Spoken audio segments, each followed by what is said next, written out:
Hey everyone, welcome to the Sober Living Podcast. My name is Mike, I'm an alcoholic. This is episode 2 of a series of interview podcasts that we're going to be doing. Thought it'd be kind of a cool experiment, get people on to tell their story. I'm joined with Al today. He's going to tell his story and we're going to talk about it. So Al, thank you for joining. Yeah, thanks, Mike. I'm Al. I'm a grateful alcoholic. My sober date is, it's funny when you have to think about it. My sober date is March 5th, March 9th, March 9th, 2015. So that's what, 11 years? Yeah, 11 years. And yeah, so. And one of not to kind of derail you a bit here, but one of the things I always love about you and listening to your shares is that you always do that. I'm a grateful alcoholic. Yeah. And that took a long time for me to actually really appreciate, because I was like, man, I'm not grateful for this. But it's one of those things that I've thought through, listening to you over and over again. And it's like, yeah, I wish I could have dodged some of this stuff, but I'm so happy to be where I am. And my life is better today than it ever was before.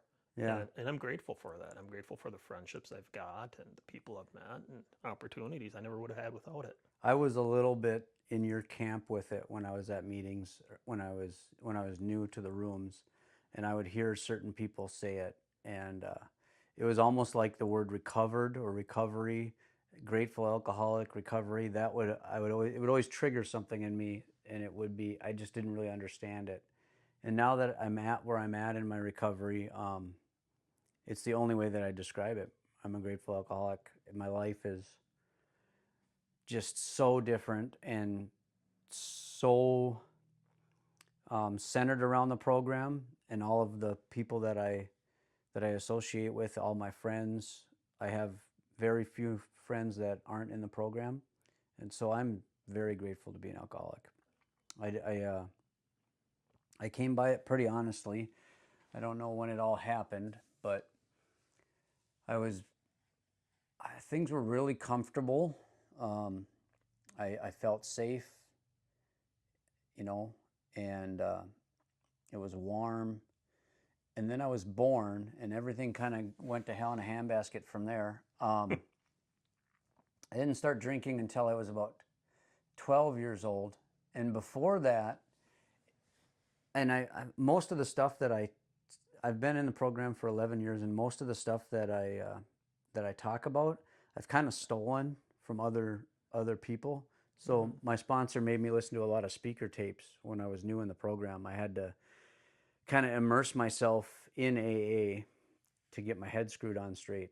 And so I take small bits and pieces of all the different stories that I've heard over the years, and I kind of use them for my own. And one of the things that really resonated with me early was this idea that, and I felt it, and that's why I use it, because when I went to school, I can remember in kindergarten, first grade, I would go to school and it felt like everyone had a meeting before I got there, and they knew how the day was going to go. They had instructions for how to behave.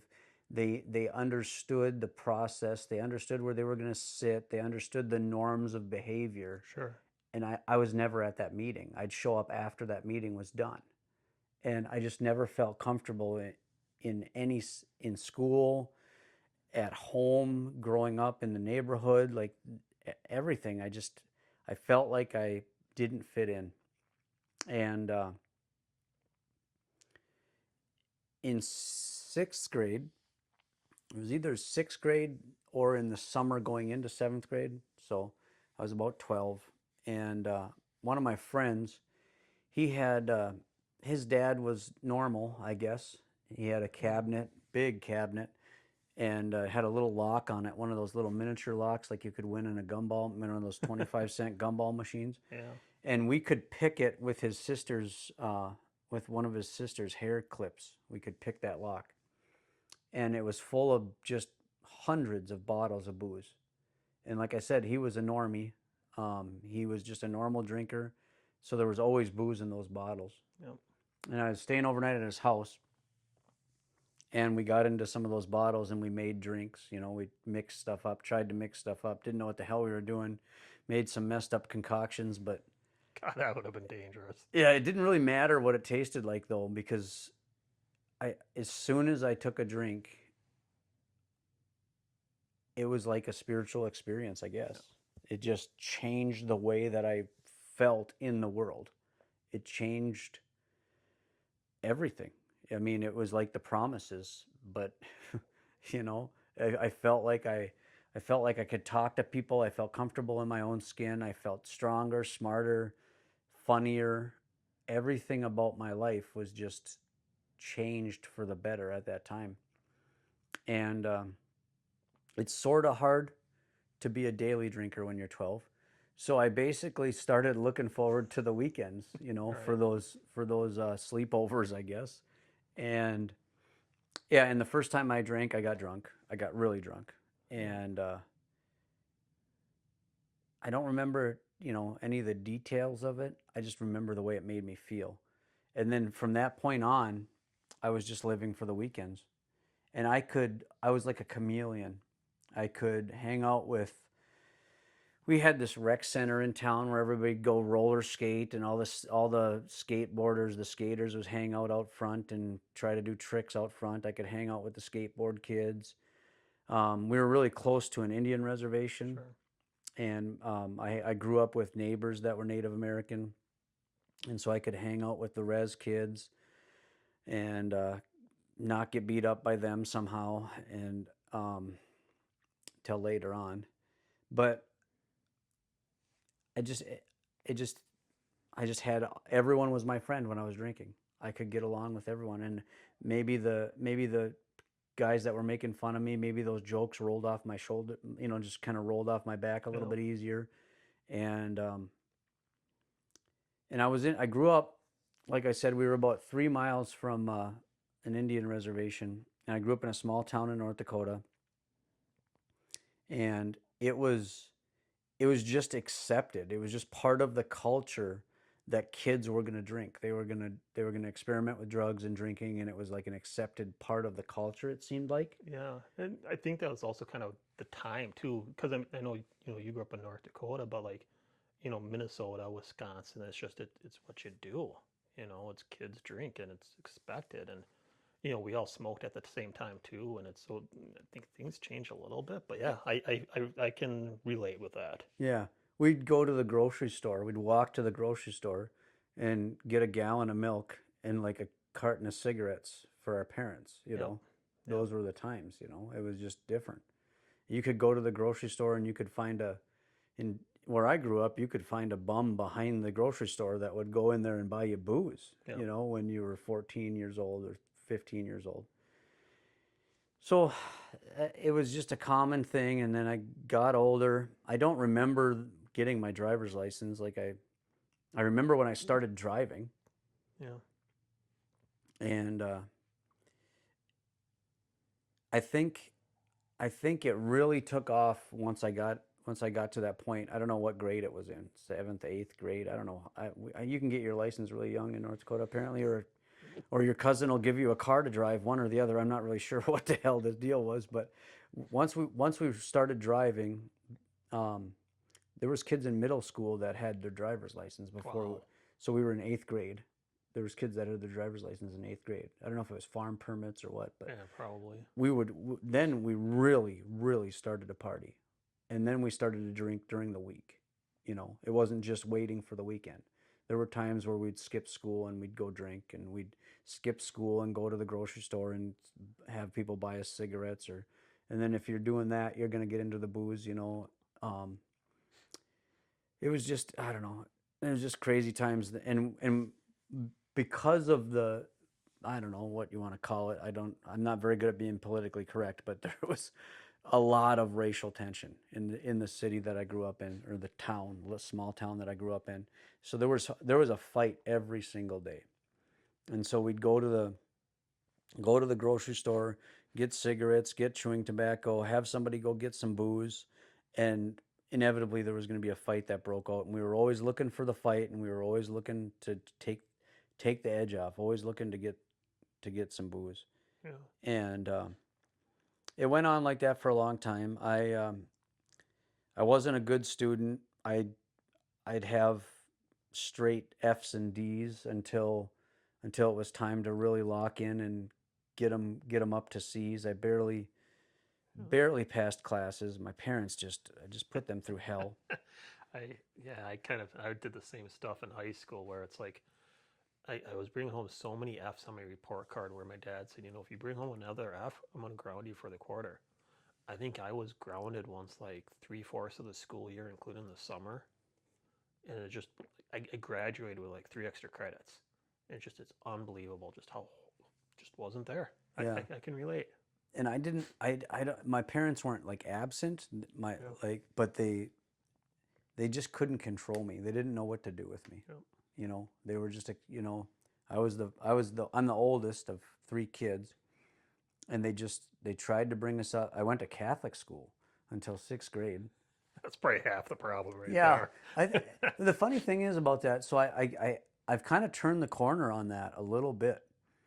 So I used to kind of think, I used to hear, in the room, sometimes you hear people say I'm an ex-Catholic, or, Yeah. the Catholic Church ruined me, or what, whatever, however they say it.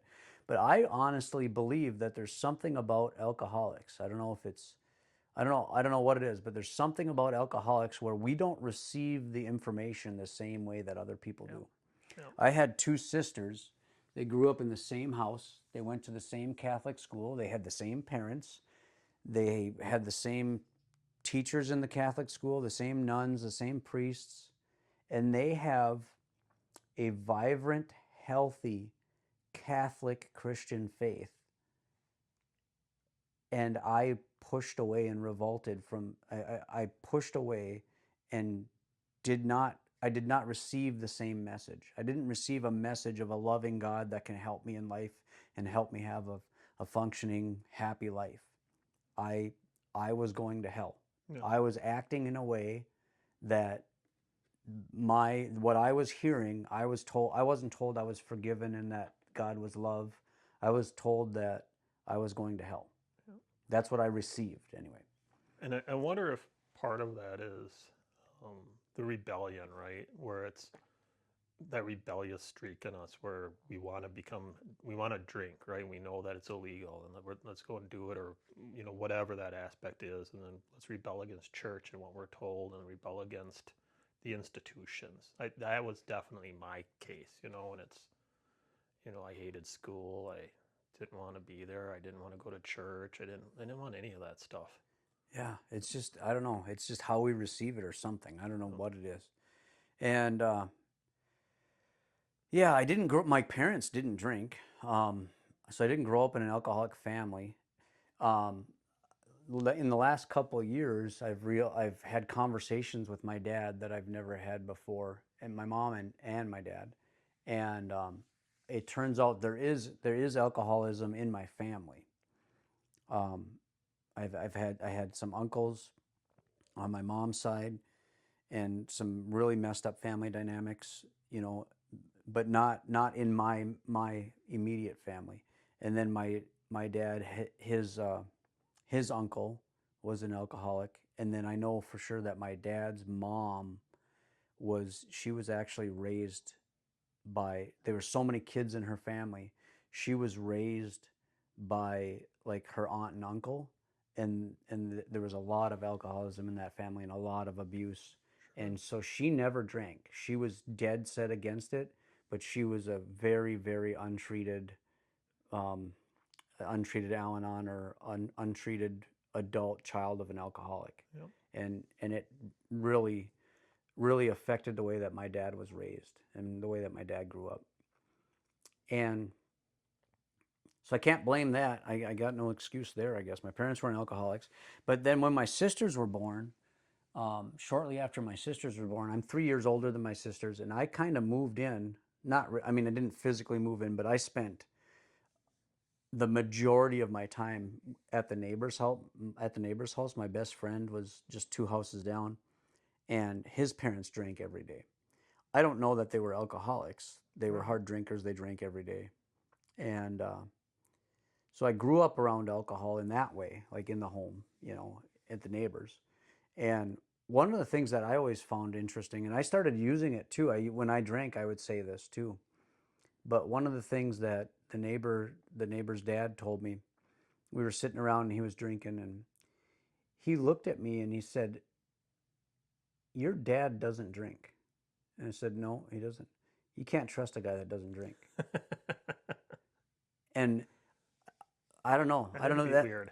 that affected me in some way. I'm not really sure. Yeah. But now I think of it as just a really horrible thing to say to a kid, you know. That is pretty messed up. It was crazy. But And I've heard similar stuff, but I think it was like more like World War II type timing where it's, yeah, never trust a guy that doesn't drink or can't hold his liquor or whatever it is. And it's like, it's a weird stance. Like there's some logic where it's like military type thing is like, well, why can't you? What other weaknesses do you have? But to tell that to a kid, yeah, that's pretty jacked up. that was interesting. Yeah. He also would give me pickles. He would give me a pickle that was actually a jalapeno and then watch me eat it. And then he'd give me a glass of hot water to wash it down with. Sounds like a nice guy. Great guy. Yeah. Taught me some cool stuff about fishing, but that was about it. So then, let's see. I'll keep moving along here. The summer going into my 8th grade year was the first time I got in trouble for drinking. So one night I overshot the mark. I was out with a buddy, my neighbor, this kid that was my next door neighbor. He had his driver's license. So he was like 2 years older than me. So he must have been in 10th grade or something. And I was going into 8th grade. And I overshot the mark and he couldn't handle me in the car anymore. And so he just dropped me off. I don't know if he wanted to go get laid or what was going on, but he needed to get rid of me. And it was about 7 o'clock at night. And I'd overshot the mark completely. And I got dropped off. And that was the first and only time that my dad saw me really drunk and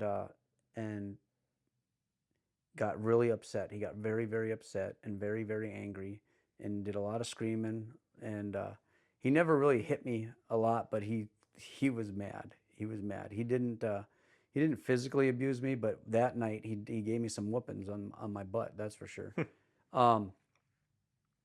And when we talk about it, that's the only time that he ever saw me drunk. That's what he thinks. Yeah, that's what he thinks. Yeah, it's very interesting, the perspective, you know. Yeah. But then later on that year, towards the end of the summer or whatever it was, I actually got a minor in possession. And I don't know the difference between a minor in possession and a minor in consumption because I was drunk. My buddy's truck broke down, and we were walking across the parking lot to get to his brother's truck. And he was in his brother's truck, but I wasn't there yet. And it must have been, I must have my timeline wrong because I remember having a winter jacket on. So it must have been in my 8th grade year in the wintertime. Must have been Christmas break or something. And I had one of those Columbia jackets, and I must have had an 18-pack stuffed in the different pockets of this Columbia jacket. And I'm walking across the parking lot, and I remember it was like kind of went into slow motion like things do when they go horrible, you know. Yeah. And I remember walking across the parking lot to the truck, and then out of the corner of my eye, I remember seeing a police car pull into the parking lot, and then I kind of like came to, and I was in the back of the car. I was in the back of the police car, and they took me to the police station, and they called. Thankfully, my mom answered the phone, and she came and picked me up. And then I got home, and my dad didn't say nothing about it, you know, because it was a minor in possession. And I was blacking out while I was walking across the parking lot. Wow. Yeah. And it's weird that, you know, kind of going back to that where that was the only time your dad had ever seen you drunk, and you know, here you are, you're blacking out. Yeah. He worked a lot, so he fished a lot. Sure. And he worked a lot. He didn't stick around the house very much, but and then years later, my sisters they were 3 years younger than me, and they would come home and they would tell my mom that they were home, and I always thought that was the stupidest thing ever. Why are you waking mom and dad up or mom up and telling her that you're home and you're drunk and you've been drinking and stuff like that, and they're telling my mom about the parties they're at and all this stuff, and I'm like, what the hell's the matter with you? Yeah. And I told that to my mom, and I said, you know, I never did that to you. You never knew when I came home. And she said, you don't think that from 8th grade all the way through your senior year, if you're pissing in my flower bed underneath my bedroom window, that I don't know when you come home? Because I thought it was all sneaky. Instead of walking up into the bathroom and going to the bathroom, we only had one bathroom in my house. Instead of walking upstairs next to my parents' room and going to the bathroom and making noise and rummaging around, I'd sneak in the house. So I'd take a piss in the flower bed before I went into the house. Don't think she's going to wake up and hear that, huh? It's Yeah. the neighbor, Ma. I swear it's not me. Yep. So anyway, she knew when I was coming home, but she must not have ever told my dad. And so yeah, I drank all the way through high school. I somehow, by some miracle of luck, I never got a DUI. I didn't drive very often when I was drinking, because I would overshoot the mark enough to where I could drink a lot, but I would just get drunk too fast, and my buddies would always drive. But when I did get pulled over, it was just a different time. I'd just get let go, you know. I'd get speeding tickets, Yeah. and I'd be drunk, but I never got a DUI. And then Different cultures, I guess, you know. Huh? Different cultures, different time, different state. Yeah, I mean, I had friends that got DUIs, you know, but yeah, it was definitely different. And then we'd party on the res, and then we'd get pulled over by the BIA, and they would never, I don't know if it was too difficult for them to get our county cops to come get us or what, but they'd always just take our booze and let us go. It was crazy. So yeah, I drank all the way through high school, barely got passing grades. Just at the nick of time, I'd get passing grades, so I'd be eligible for wrestling. I started wrestling in 7th grade. Not early enough to have a group of friends, though. I started getting into a group of friends probably like in 9th grade, and we partied hard, and we wrestled hard, and I hung out with mostly the hockey players and the wrestlers, and I'd sober up during the wrestling season. I could quit for the wrestling season, and then I'd just start at it again, you know. And I didn't know what I wanted to do with my life, so I got to my senior year, and I had no idea what to do. I just knew I needed to get out of the town that I was in. Yeah. And so I left the town that I was in and we had a 2-year college in the town that I lived in. And then I went to the other side of the state to a 2-year college, went to Bismarck State College. And same thing happened there. I wasn't planning on wrestling in college. And my roommate asked if I had wrestled in high school. And he said that captain's practice starts tomorrow. So you're on the wrestling team. That easy, huh? Yeah, it was that easy. And the first night that I went out partying in Bismarck, it was a Friday night, and we went out, and I wasn't driving, and we went to a party, and I drank as much as I normally drank, and I got in with a group of guys that were on the wrestling team that drank just as much as I did. And we got back to the dorms, and we were both from small towns, different parts of the state, but small towns, you know, a bunch of small town kids all of a sudden together in Bismarck, big city, you know. And we just thought it was novel that you could go out to eat, you know, at 1 o'clock, 2 o'clock in the morning. There was an all-night Perkins, you know. Yeah. So we're like, we're going to go eat, you know. Maybe it's not a good idea. Maybe we should stay here, you know. And my buddy, he decided that we were going to go to Perkins. So the 3 of us piled in his truck. He had a beautiful truck, beautiful Ford pickup. It was just a regular cab Ford pickup with a bench seat. It must have been like a 1985, just mint condition. And we all piled into there. It was a stick shift. I was in the middle, had 2 guys on either side of me, and Chris was driving. It was raining. And in Bismarck, there's this weird 5-way intersection. So you got 5 stop signs, 5 different streets. And we're coming down to this 5-way, and we had a green light. It was a stoplights. And he came through the intersection, and he got sideways, and then he corrected it, and then he got sideways again, and he corrected it, and he got sideways again and corrected it, and then all of a sudden, boom, we hit a tree, big old oak tree in somebody's front yard. And I got I got the brunt of that accident with the stick shift Oh, I'm sitting in sure. the middle. It hurt. It hurt really bad. But I had the wherewithal to have him stuff the clutch down, and we got it into reverse, got off the tree. The truck was still running. We drove back up the hill to the dorms. And the whole time we're going up there, the tires are like cambered in and they're making Oh, squeaking no. noises, and there's smoke coming out of or there's steam coming out of the radiator. And this thing was just tore up, but we're making it. We're making it back to the dorms. And we get right before we pull into the parking lot, and there's cops behind us, cherries turned on, It wasn't me. Yeah. So the cop comes up to the door, looks at us from the passenger side or the driver's side, looks at Chris. He says, "You been drinking, son?" And Chris goes, "What do you think?" So then he lost his license. He got a DUI, his second DUI, lost his Oh, license, totaled his truck. So I drove his ass around for the rest of that year in college. And yeah, I quit during the wrestling season, did what I was supposed to do. I wasn't a good wrestler, but I was on the wrestling team in college. And I could do things really well if I tried, but I just wasn't going to try very much. Yep. So I just quit drinking during the wrestling season, was good enough to wrestle, and that was it. Yep. And it went on like that for a long time. I somehow met my wife in college, and I don't know if she just grew up different than I did. Yep. She didn't do any of the stuff that I did. She was a good kid. She listened to her parents. She got great grades. She tried really hard in school, tried really hard in sports.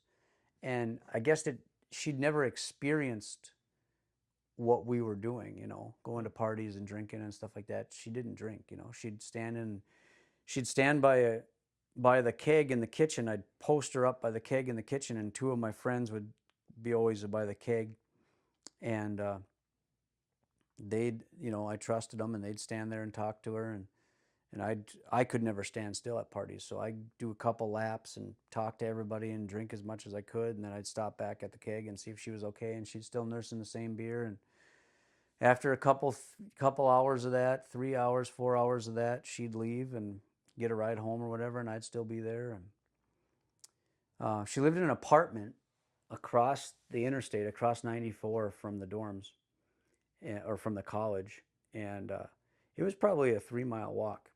Oh, wow. And So she would just walk back home? no. Okay. She went home, and I got dropped off at her apartment one night at like 3 o'clock in the morning. It was in January. We were celebrating after the National Wrestling Tournament, and I got dropped off at her apartment in the middle of winter, January, and I came to, and there was a guy kicking me. Holy I had shit. made it to the right apartment number, except I was on the second floor, and she was on the fourth floor. So I was on like 291 instead of 491. Yep. And I was at the, I don't know what they call him, the guy that runs the building. What do you call those guys? Yeah, like the oh god, I can't think of the name, but yeah. Yeah, he was like the superintendent or whatever, or the building manager or whatever. And so he kicked me out of the building because he didn't like it that I was sleeping in front of his door in the apartments. Or he thought I was sleeping. So anyway, I got out of there and I walked about 3 miles back to the dorms, just about froze to death, but made it back. Yeah, that was a mess. That night was a mess. The thing when I hear about like stories like that, it's always like the warning signs were there, right? This isn't going well. Maybe we should recalibrate a little bit. Yeah, if I was going to recalibrate, that would have been in high school. Like there's Yeah. warning signs in high school. Yeah. I mean, we put so many cars in the ditch. All the guys that I ran with, my whole core group of friends drank just as hard as I did. Yep. And my best friend in high school, he went to college to play football. I went to college to wrestle. We kind of lost touch of each other, and then we'd talk to each other a couple times a year or whatever. Maybe he'd come somewhere and we'd go watch a football game or something and drink just like we used to, or we'd meet each other back home during the holidays and we'd drink like we used to. And he moved out to Nevada, and this disease killed him. he couldn't handle it anymore. He got to the jumping off point and he did it. He killed himself. Oh, that's too bad. Yeah. Sorry. Yeah. And a lot of my friends, the same thing, they drank themselves to death, or I got the only one that I'm in touch with now. He's been in and out of treatment. He relapses a lot, and if he's sober when I'm back home, I'll take him out to eat or something like that. But he's the only one that I'm in touch with. It was crazy times. In college was the same way, and then yeah, I straightened up enough. Well, before college, I went into the National Guard. I didn't even talk about that, but You did that before college? yeah, Okay. yeah. So what I did is my senior year of high school, I didn't know what I wanted to do, but I knew that I didn't want to make any plans or anything. Right. So while everybody was taking their last summer drinking and having fun and partying and stuff because they were going to go to college, I was doing the same thing, but then I was going to go to basic training. Okay. So I went to basic training and AIT, which is like your advanced training in the Army. And it's really hard to drink in basic training. So I didn't drink in basic training. And then I got to AIT and I started to drink there, and I started to go down the same path, but we were in Baltimore, like the Inner Harbor in Maryland and stuff like that. And just some of the bar scene and some of the stuff that happened there kind of scared me. And I ended up somehow getting hooked up with this military Christian center. They'd bring vans to the army base, and they'd load you up in vans, and they'd give you a free ride to like Washington D.C. or a free ride to Baltimore and stuff if you came and you listened to their spiel afterwards at the military Christian center. Sure.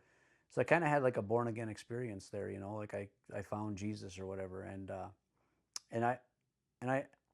I was sincere about it too. Like I actually did like that place, and I didn't drink. And then before I went to college, then so I got back from AIT and I decided I was going to go to college, and I came home and I was all the strongest I'd ever been, the biggest I'd ever been. I'm not a big guy anyway, but I gained 15, 20 pounds in basic training, looked pretty good or whatever. And I decided I was going to go out and party, and I did. And same thing happened. Just started right over where I left off, got there a lot faster because I hadn't drank in a long time, and just off to the races again.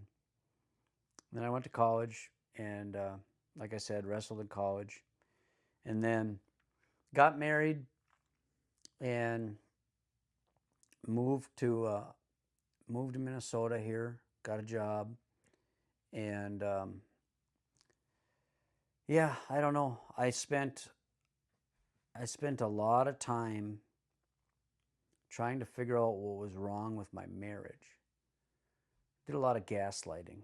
Yeah. Like instead of what was wrong with me, what was wrong with my marriage? Why aren't we getting along? You got a kid on the way, and we're not getting along. Maybe we should go to this retreat with church, or maybe we should do some marriage counseling. Maybe I need to read the Bible. Maybe I need to find a different church. Maybe, I just trying to change all of the external things, trying to manipulate my marriage, trying to project. I was just a master manipulator. I lived a double life. Like my wife didn't know how much I drank. I'd go to work, and I'd come home from work, and I'd stop at the liquor store. I'd buy a 6-pack of beer, and then a bottle of something, a bottle of vodka or a bottle of Jack Daniels, and I'd drink on the way home. And then I'd just pull out that 6-pack and I'd have a show beer so I could crack open a beer as soon as I walked into the house. And that went on for a long time. And I was a really angry father. Like if I wasn't drinking, I was angry. Sure. Yeah. I had really bad anger issues, and I took it, and my wife and my kids, they walked on pins and needles, and I worked shift work, so I used that as an excuse. Like I'm tired, I need my sleep. Yep. And the truth was they had to walk on eggshells because I was a drunk, because when I wasn't drinking, I was miserable, and I didn't drink at work. So, and when it came to drinking and driving, somehow, like I said, I never got a DUI, but I just kept lowering the bar. I kept lowering the bar and chasing it down. First, I never drank and drove, when I was in Minnesota. And then I never drank and drove too much, And then I never drank and drove with the kids in the car. Yep. And then I never drank and drove too much with the kids in the car.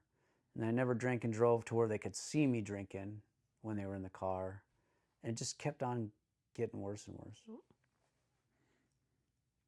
Yeah, it's amazing how alcohol does that to us, isn't it? It's like it's kind of puts the blinders on us of what's really going on, and it makes it feel like it's normal and it's acceptable. And it's like, it's so I don't have any kids, but it's, and I was always a happy drunk, but I was also always very short-tempered regardless. It's like I might not get drunk and get mad, but it's when I'm not drunk, like you, it's, yeah, I've got a short temper, and anything could set me off. And I had a lot of anxiety issues that was caused by alcohol as well. And, you know, so it wouldn't take much because of the anxiety to just flip that switch. Yeah. And I enjoy swearing as well. And so you get me going, I just cycle and, I'm making a sport out of finding new ways to say the F word, Yeah. and yeah, it's a miserable existence, but and for me anyways, I didn't realize what the heck I was doing. Yeah. And they throw hangovers on top of it, and Yeah, I don't know. I got to circle back and tell a story that I skipped. So okay. I'm still in college, and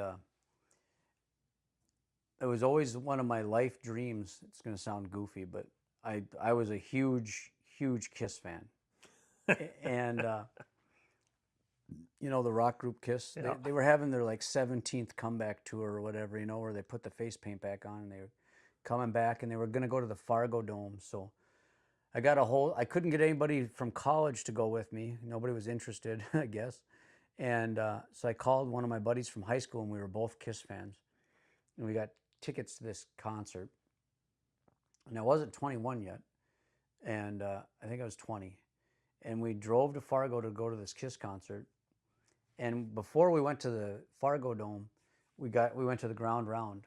Okay. And they served us there. We just both ordered beers just for the heck of it, just to try it, and they served us. And so we were getting served at the Ground Round. So we stayed there for a long time, and we got pretty drunk. And then, of course, we figured we'd try our luck with the liquor store, or we'd already had a bottle, one or the other. I think we already had a bottle with us. So we snuck that into the Fargo Dome, And so I'm already drunk. We get to the concert, and Skid Row was opening for Kiss, and it was Skid Row, but Sebastian Bach wasn't there. So the concert was supposed to start. They were supposed to open up, right? Skid Row was supposed to open up, and they came out without Sebastian Bach, and everybody started chanting "Kiss, Kiss, Kiss." So Skid Row got mad and left the stage. I can imagine. They left the stage, and they just dimmed the lights, and they just let us sit there for as long as Skid Row was supposed to play, because Kiss wasn't ready. They had to change the set, right? Yeah. And so I just sat there and drank, Yeah. And I've been wanting to go to a Kiss concert my whole life, and now I'm just sitting there drinking vodka in the Fargo Dome in the dark. And I remember the very beginning of the concert. They started out with Detroit Rock City, and then I'm gone. And then I wake up and I catch a glimpse of Gene Simmons doing the God of Thunder thing and shooting the blood out and stuff like that. And then I black out again. And then I wake up during Love Gun. They were singing Love Gun, and I puked all over the people in front of me. Oh, I bet they enjoyed that. Yeah. And then I woke up at the end of the concert, or I came to at the end of the concert, and my buddy was dragging me out of the Fargo Dome. That was my experience with the Kiss concert. That's what drinking will do to you. It'll take all the ambitions and all the dreams that you have, and just you get to puke all over them.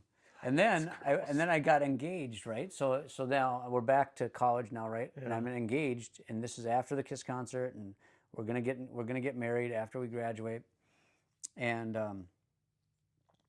I had already graduated. I got a job, and we were still planning our marriage, we're planning our wedding or whatever, and then I come back for our wedding, and the night before my wedding, I had told my wife that I wasn't going to drink, so I quit drinking for, I had done this multiple times in my life, like, whenever there's a consequence of some kind, I quit drinking for just a little while, maybe, and I white knuckle it for 6 months or 3 months or 2 months. And so I was in one of those periods where I was white knuckling it. I wasn't going to drink, and I wasn't going to have a bachelor party because I'm not going to drink, right? Sure. Yeah. So it's the night before my wedding, and we go to Grizzlies, a bar and grill or whatever, and I decide I'm gonna, it's okay to have one. Yep. So I have a drink at Grizzlies, and I don't know, it must have turned into 1 pitcher or 2 pitchers or whatever. And I remember leaving Grizzlies, and that's about all I remember.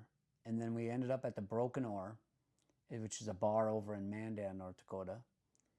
And I used to have this long, convoluted, really funny story about what happened, because I woke up the next morning and somebody had puked in my bed, and I couldn't hear out of my right ear. And so I went to take a piss, and I could not hear out of my right ear. It was just a ringing in my right ear.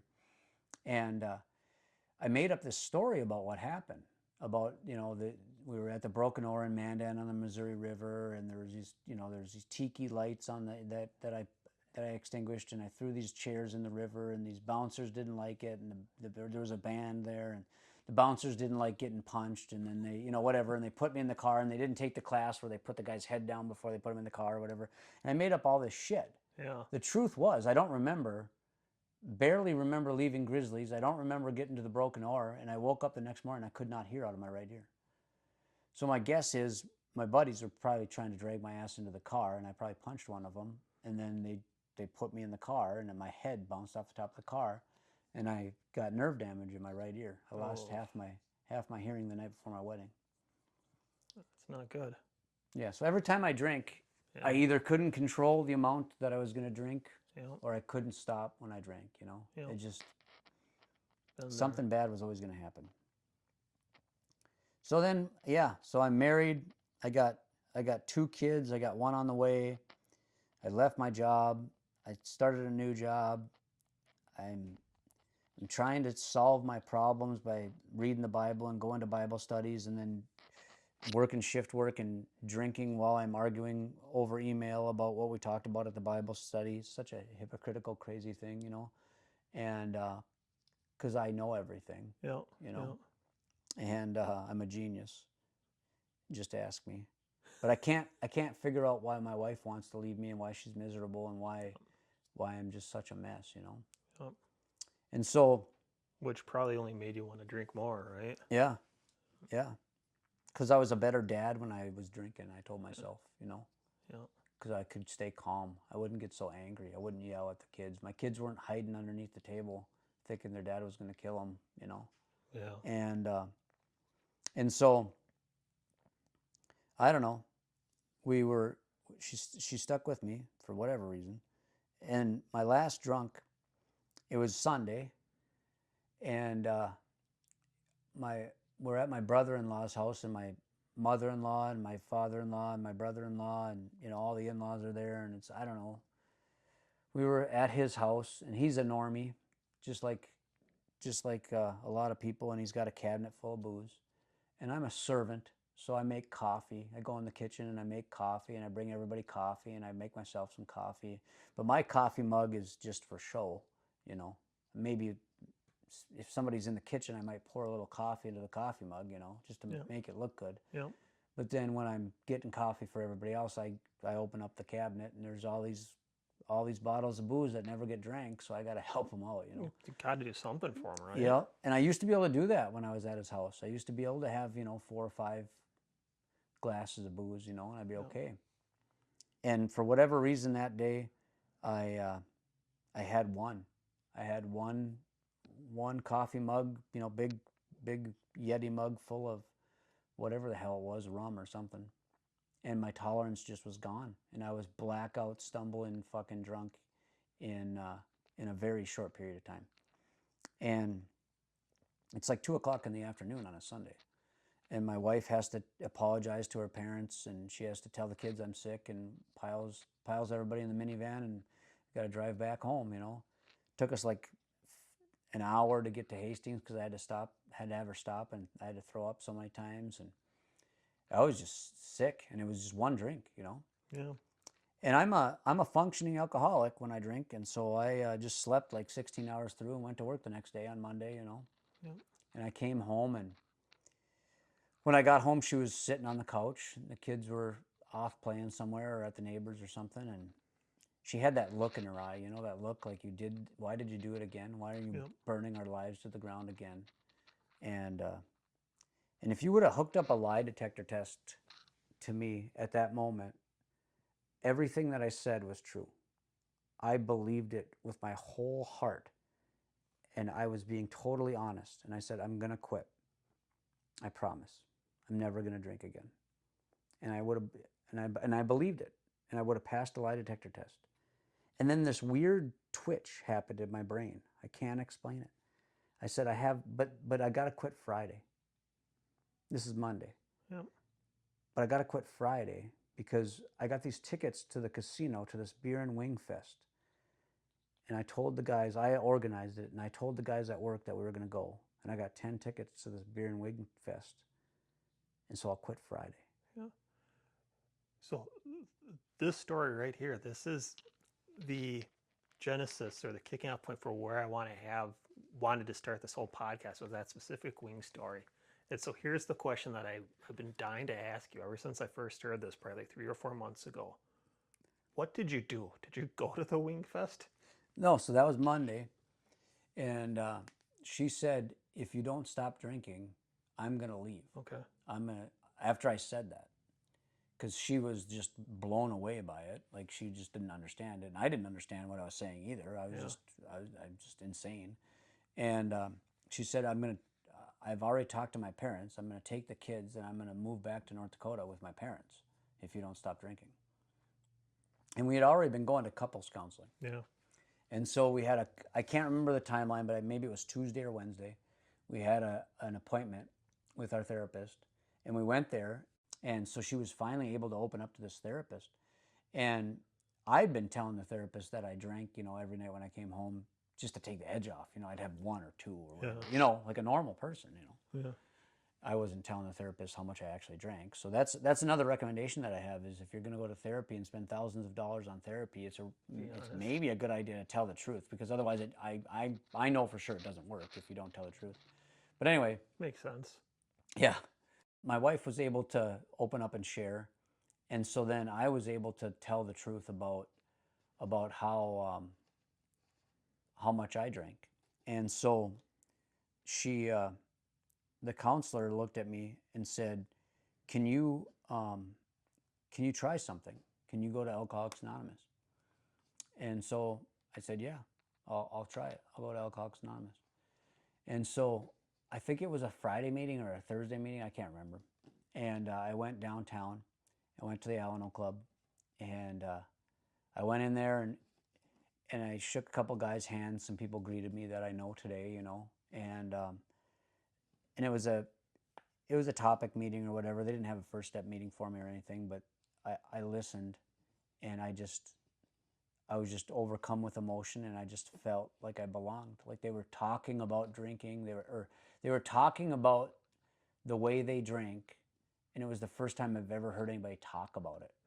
Because we joke about it. We joke about being alcoholics and how much we drank and how we had a problem, and like shower beers and pre-drinking and stuff like that. We talk about that stuff. But where I grew up, nobody went to treatment. Yep. Nobody was an alcoholic except for the Indians behind the dumpster at the Super Value or whatever. Yep. I was never going to be an alcoholic. That was the bums. Yep. And so when I heard that in AA, I just felt like this relief, like there's other people too, Yep.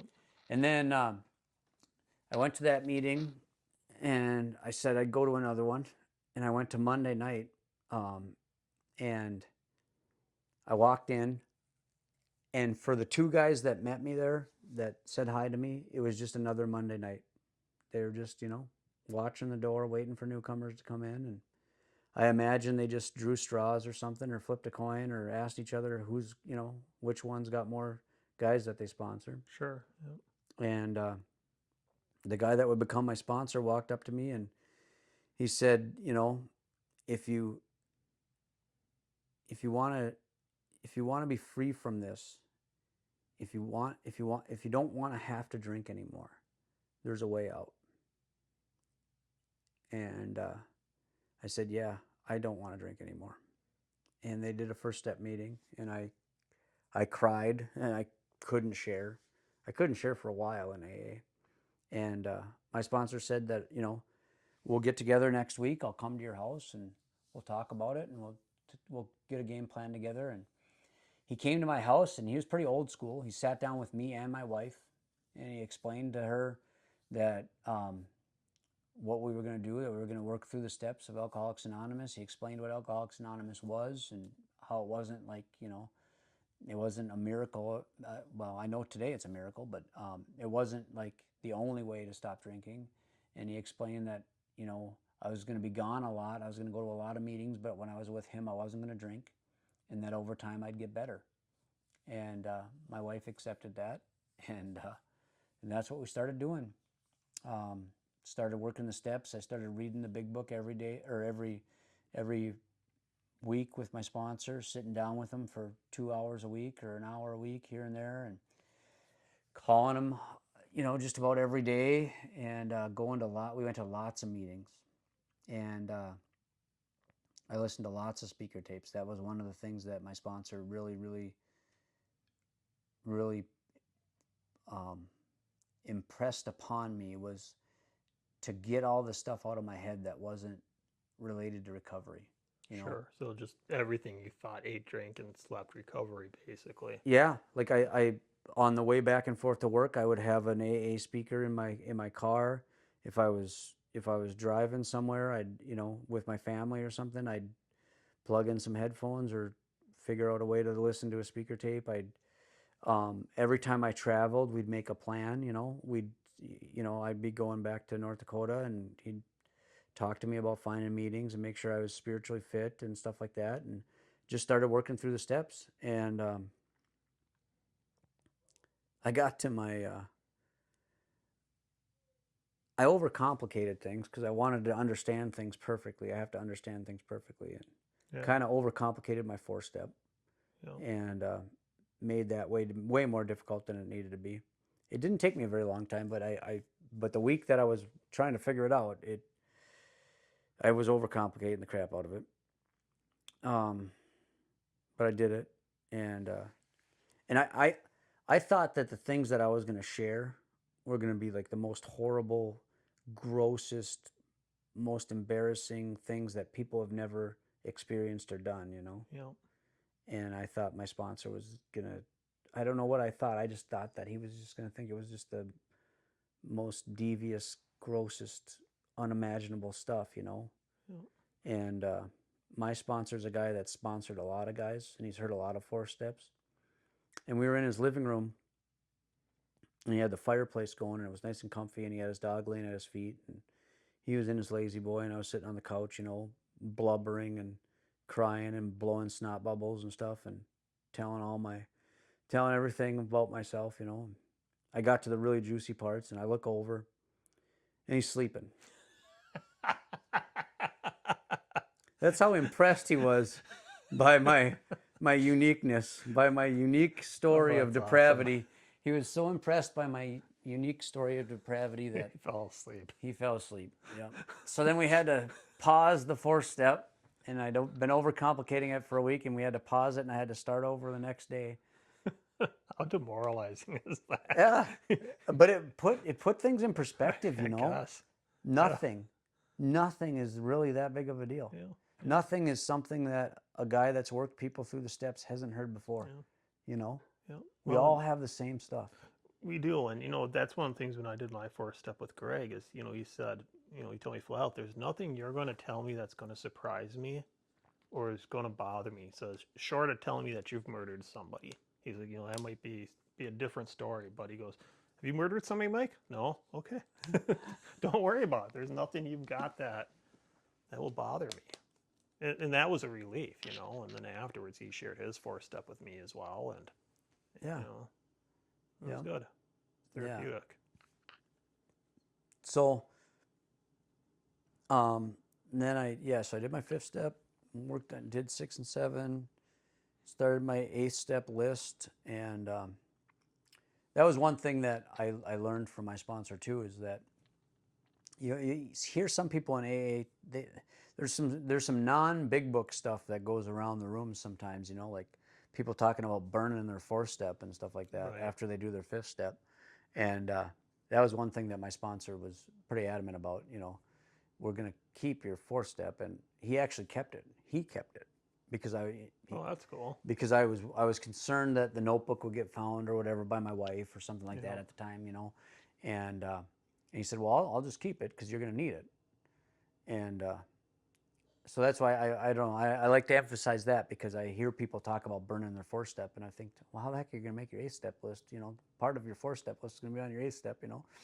And so he kept that, and then we put together the 8th step list, or I put together my 8th step list, and a lot of my amends were in North Dakota, you know. And had to make it a little bit more difficult. Yeah, it made it a little bit more difficult in the way that my sponsor wanted it done, you know. When he talks about amends, he says they're direct in-person amends. That's what they are, you know. And it's not an apology. It's an amend. You're mending a fence. You're making it right. Yep. Right. And so I made a lot of trips back and forth to North Dakota. And sometimes it was with my family, and then I'd have to go out and talk to somebody, and sometimes it wouldn't work, you know, so I made extra trips without my family. I made a lot of trips back and forth to North Dakota. And I tell you what, doing your amends is an amazing experience. The worst case scenario that you can think of is most likely not going to happen. Yep. Almost never.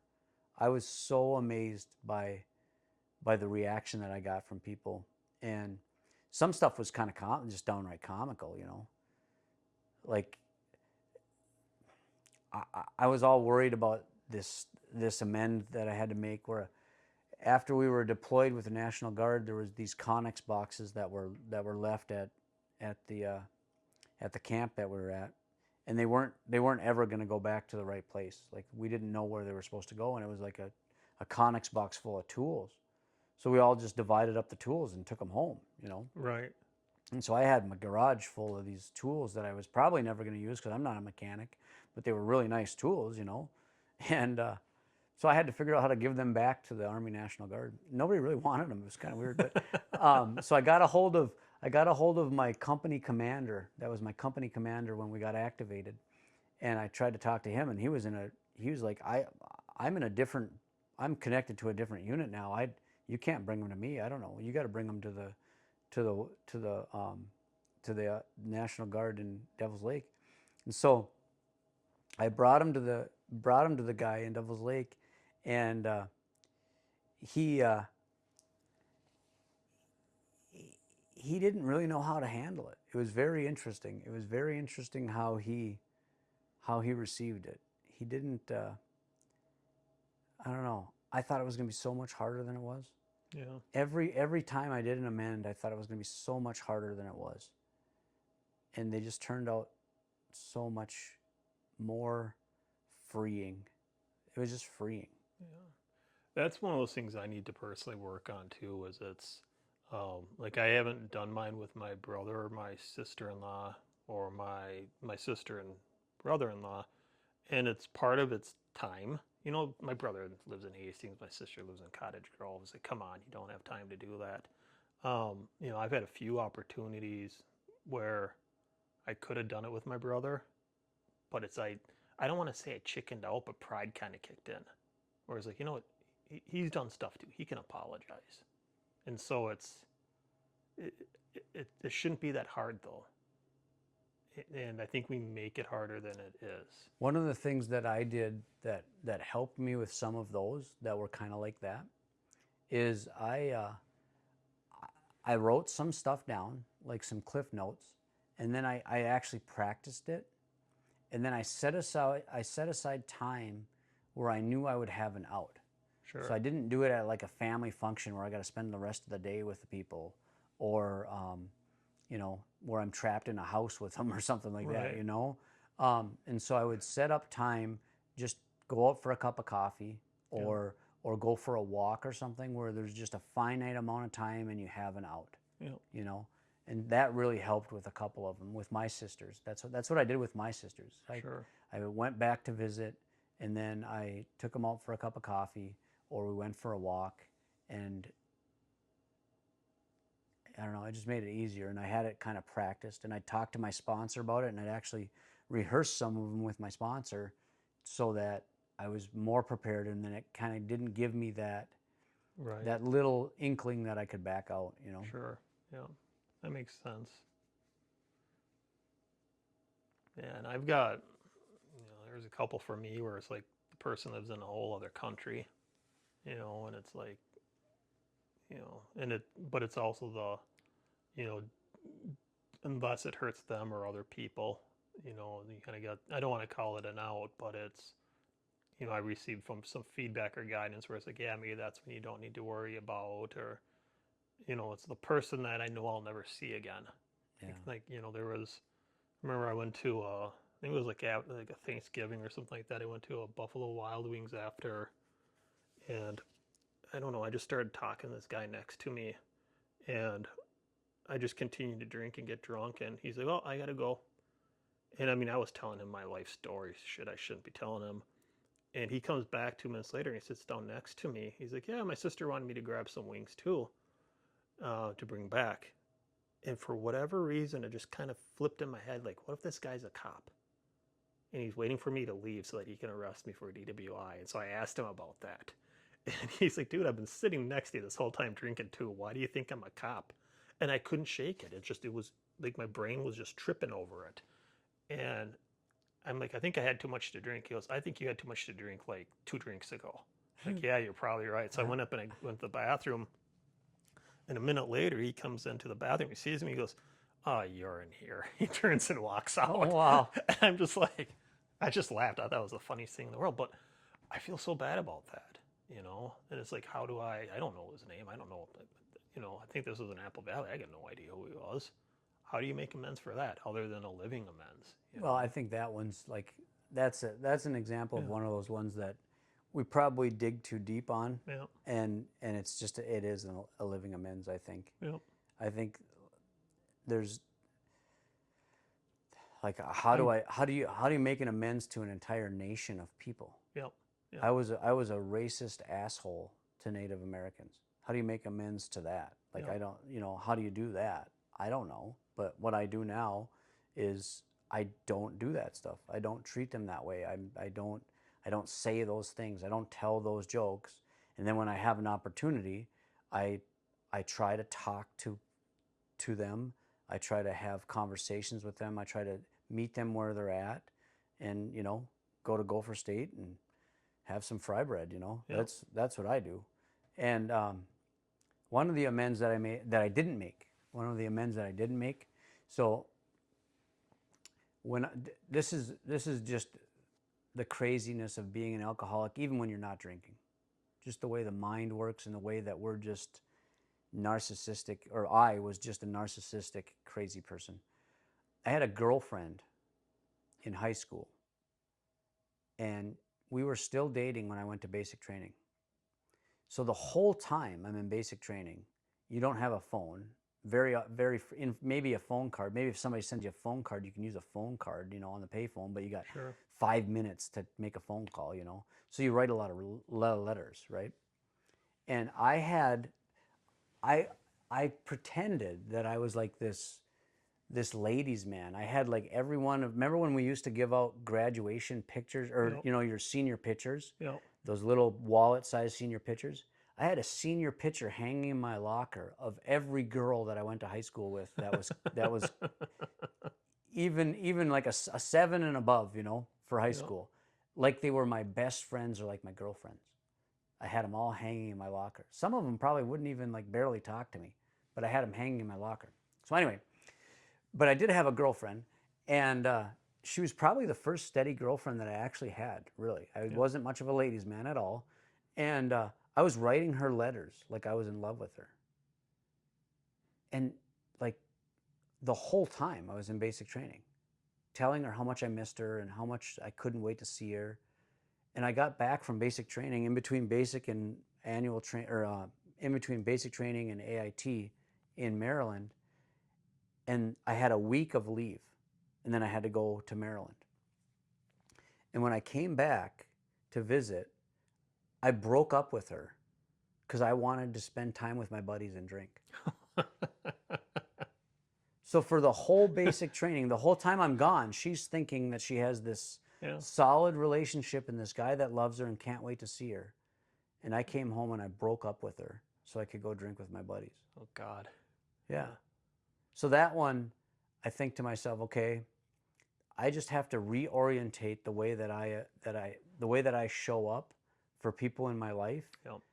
And because it's only going to be ego, and it's only going to be for me if I find that girl. It's not going to help her. Sure. You know, I just don't see how that would be helpful. Knock on her door and she's got 3 kids and a husband, and she's moved on with her life and barely remembers who I am or something, I don't know. Yeah, that's an interesting point, I guess, the ego side of it, because there's been people where, girls that I've dated, when it's like, and I know I treated them kind of like shit, and there is a side of me where it's like, I want to reach out and apologize, and which just reminds me of a stupid story, because that happened with one, but it was like, I was advised, it's like, yeah, but you're never going to see them again. What difference does it make? Like, why do you think you owe them an apology? Not that you owe them an apology, but it's like, what do you expect to get out of it? And I wasn't thinking about it from an ego perspective as much as like, well, maybe they'd really appreciate that apology. But, there was the one. But it's not for them. It's for your side of the street, right? Yeah. And if there's nothing to make right, right? Like if you owe somebody $100, then they want their $100. Then they want their $100, right? Yeah. If you, I don't know. No, that's a good point. The one girl I had reached out to, we touched base on a couple things, and I didn't realize it provided a lot of perspective, like how big of an asshole I was. And like, apparently I asked her to marry me at one point, and I don't even remember it. I'm just so drunk. I probably did the same thing in one of those letters, for God's sakes. God. Yeah. So, but at the end of the day, what's the point of it? Well, and then another one with the ego. So, in college, it was the last day of college, and we're moving out of the dorms. Yeah. And I had a roommate that was pretty famous, and he's famous in some circles anyway. Okay, I was gonna say, like, celebrity famous, or yeah. So my roommate in college was Brock Lesnar. Oh, that's interesting. Okay. Yeah. So yeah, that's how I got on the wrestling team, because he told me I had to. And so anyway, I did this thing where I thought that he already had a TV, and then he got another TV from somebody, and so he had 2 TVs, and they were both bigger than the TV I had. So I thought he was all moved out, or I told myself he was all moved out, and so I took his TV and I loaded it into my car when we were moving out of the dorms that day. Then I came back into the dorm, and he was there, and he was pissed because his TV was gone. So I proceeded to help him look for his TV. And we went around and we knocked on doors all over the dorm, on the whole floor, and knocked on doors and looking for this TV, ready to kill people to find this TV. And then finally I said, you know what, we should split up. You take the 3rd floor, I'll go down on the 1st floor, and we'll split up and we'll find your TV. So then I ran down to my car, I grabbed his TV, and I put it back in his room. So would tracking down Brock Lesnar to apologize for him for stealing his TV and helping him look for it and giving it back, would that be an ego thing or what? Because I don't think there's any reason to do that, personally. Probably not. You might get a kick out of the story, though. Maybe. I think I'll just wait till I run into him at Fleet Farm or something. Yeah, yeah. Hey, Brock, funny running into you here. Yeah. That's awesome. All right. I don't know. So we, yeah, I don't know. We get to live this life now, and it's just so cool. So I started sponsoring guys really early. It was kind of interesting. I wasn't through all the steps yet, and somebody asked me to sponsor them, and I remember I was on my roof. I was doing something on my roof. I was checking a vent or something. I was on my roof and I was on my phone. My sponsor didn't answer the phone, so I called another guy and I was talking to him and I was saying, "What do I do? I got this guy that wants me to be a sponsor and I don't know what to do, and you know, I don't know if I want to be like a hard ass big book sponsor, or if like, and I don't know how I'm going to help him do his fifth step, and how do I do his fifth step? Do I drive? Do I sit on a couch? Like, and the guy I was talking to goes, "Well, he asked you, did you say yes?" I said, "Well, I told him I had to talk to my sponsor." "Okay, so you're not sponsoring him yet. Is he through the steps yet? Is he on a step yet?" I said, "No, he's new." "Oh, so why are you worrying about his fifth step now? I don't understand." So I started sponsoring guys really early, and that really helped. I think that is that's when you get to see Alcoholics Anonymous really happen. You know, when you're sponsoring someone, they call and their ass is on fire, and then you get to see that shift where they call and they say, "Hey, I got this new guy that I'm sponsoring." It's just so cool to see lives changed and like people come out of that just misery, you know. Mm-hmm. It's an amazing thing. Yeah, it is. It is cool seeing people grow and develop in it, and there's a few people I can think of that, they first came in and you're just kind of like shaking your head a little bit at them, like, oh God, I remember those days, and Yeah. that's the thing that I gotta watch for that. Like, there's a few people out there where I see myself in them, and it pisses me off. Yeah. Like, and I get anger.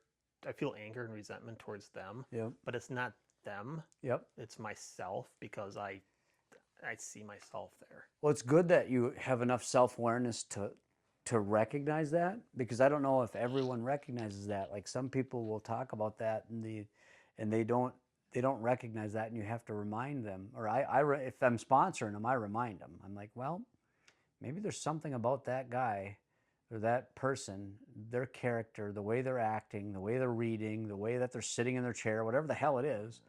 Maybe there's something about that bothers you because you're seeing them in a mirror, you know. Yep. It's a mirror, you know. Yep.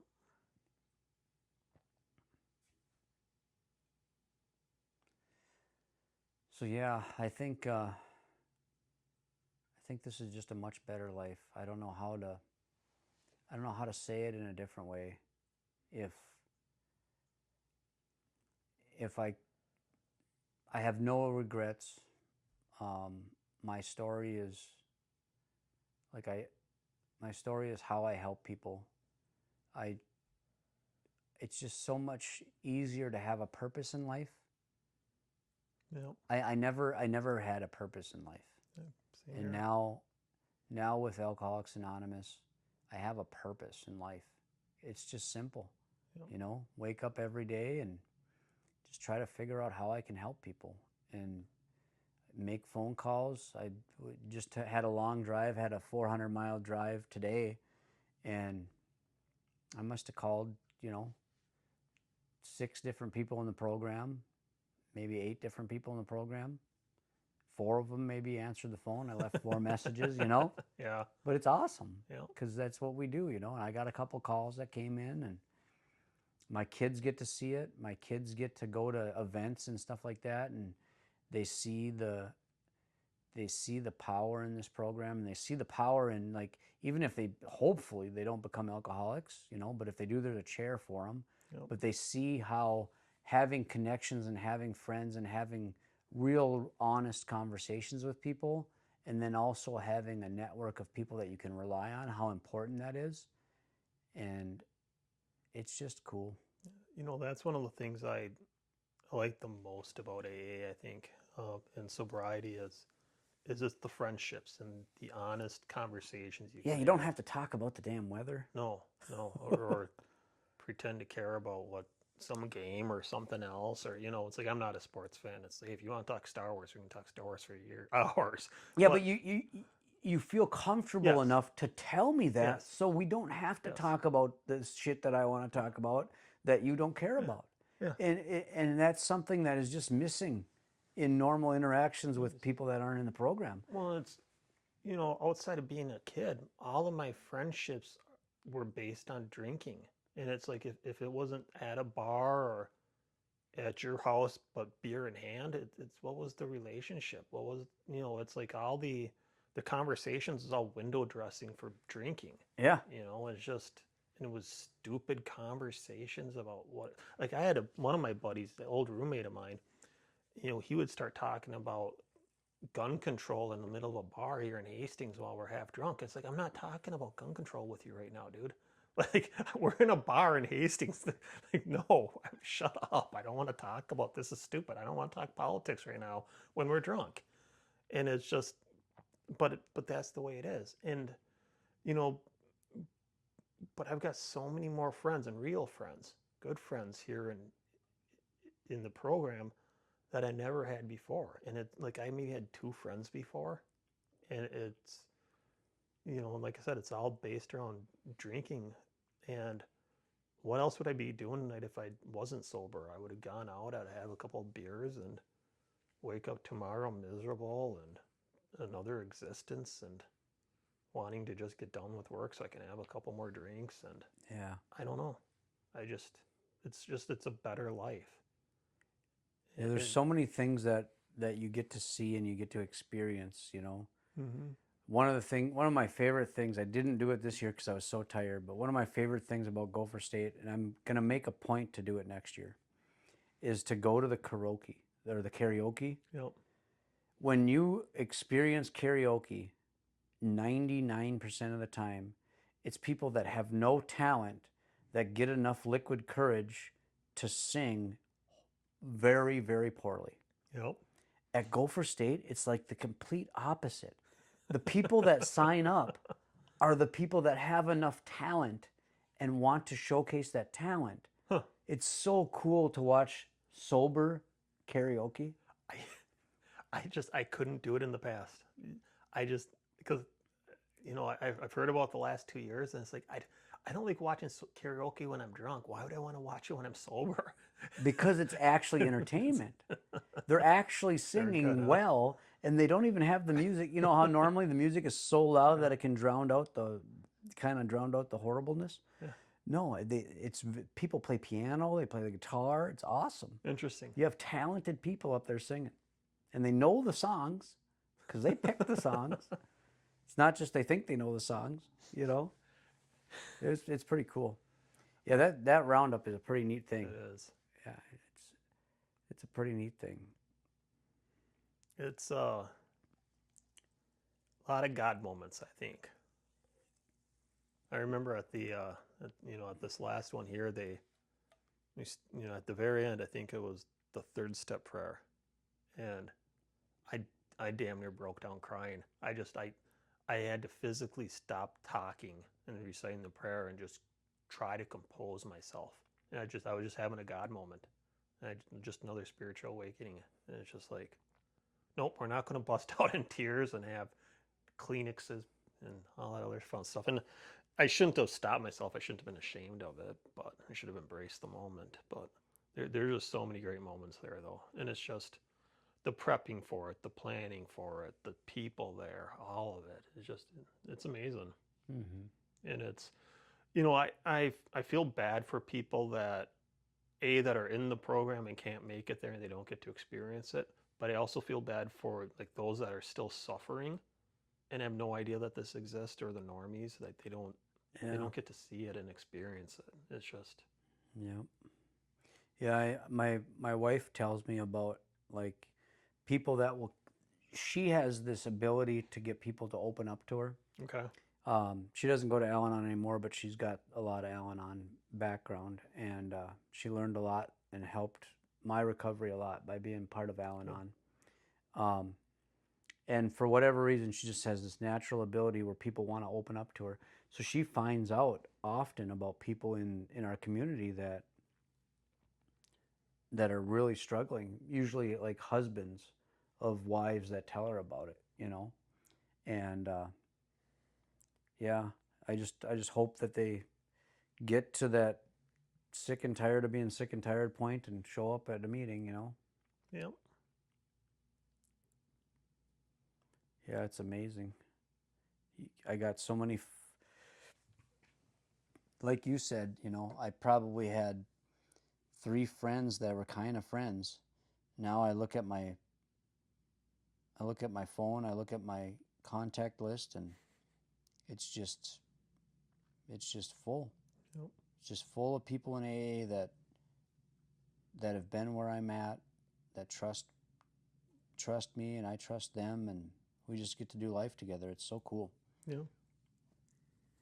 Yeah. You know, one of the kind of the opposite end, well, not, I don't want to say opposite ends of what you were talking about, the opposite end about people opening up and finding out people are still struggling is, you know, I run into the opposite side of it is I'm pretty open about, you know, being in AA and sobriety and the conversations that I get into with other people about it that have been in the same place where it's like, oh, my husband goes to AA and you know, what meetings do you go to? Or, you know, I've got, you know, a coworker who I don't recall what state he lives in right now, but he, you know, he's in the program and, you know, we spent time, you know, we were in Vegas, you know, for a conference a couple months back and we spent several hours just talking about recovery. There's a lot more people in it than I first would have imagined. Yeah. It's cool. Yeah, it's so cool. That's what I do. Like if I travel for work, oftentimes I don't really prep for, like when we figure out where we're going, I book my flight, and the first thing I do is I figure out what meeting I can get to in the town that we're going, like even before I prep for whatever we're going there for, you know. Yeah, I won't look at the slide deck until I know which meeting I'm going to, you know, or whatever. Do you make a point to hit different meetings? Because like I could see it where it's like you go to the same town, you know, trip after trip after trip. You walk in the meeting, Al, you're back. No, I think there's probably, no, there's enough variety to where it doesn't end up being at, you know, the same. There's been a couple of times where I've been to the same meeting. Sure. But there's only a couple of times where I've recognized anybody, you know, Sure. because it might be the same club but on a different night, or Right. And I don't travel to the exact same place all over the country all the time, you know. So I usually travel 4 or 5 times a year, and it's kind of scattered, you know. So, but I love it. I really, really, really enjoy going to meetings and not knowing anyone. Yep. It's just so neat because you get to see, and you know, there's never a bad meeting of Alcoholics Anonymous, but there's meetings that I like more than others, and it's just so cool when you get to a place where you really see the recovery community is strong and people are really on fire for it, and the newcomers are getting help, and it's just so cool to walk into those meetings, and then they welcome you, and you know, you just feel so at home. Yeah. It's just so cool. Yeah, that feeling of home, that's I don't know, that's kind of a cool phenomenon. You know, I will never forget my first meeting and just how welcoming everybody was. Yeah. And yeah, it's like as soon as I walked through the door, like I was scared shitless, but I knew I was home. Yeah.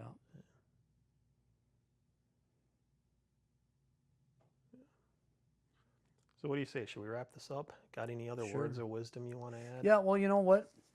I do want to read something. Yeah. I brought something that I want to read. So a lot of people talk about being a friend of Bill W. I like to be different. I'm not terminally unique anymore, but I like to be a little bit different. Yeah. And I think I'm more of a friend of Dr. Bob's.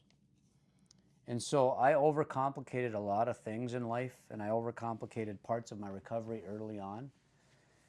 So I like to read this little excerpt. It's from Dr. Bob's last talk, and it was at the AA World Convention in 1950. I'll find it here in a second. This makes good audio. Yeah. It was in 1950.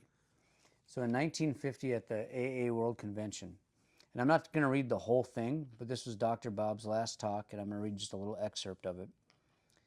But there are 2 or 3 things that flashed into my mind on which it would be fitting to lay a little emphasis. One is the simplicity of our program. Let's not louse it up with Freudian complexes and things that are interesting to scientific minds but have very little to do with our actual AA work. Our 12 steps, when simmered down to the last, resolve themselves into the words love and service. We understand what love is, and we understand what service is. So let's bear those 2 things in mind. Let us also remember to guard that erring member, the tongue. And if we must use it, let's use it with kindness and consideration and tolerance. And one more thing. None of us would be here today if somebody hadn't taken the time to explain things to us, to give us a little pat on the back, to take us to a meeting or 2, to have done numerous little kind and thoughtful acts on our behalf. So let us never get the degree of smug complacency so that we're not willing to extend or attempt to that help that has been so beneficial to us, to the less fortunate brothers. Thank you very much.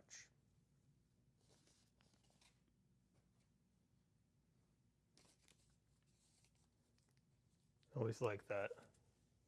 Yeah, me too. Well, thanks a lot, man. No, thank you.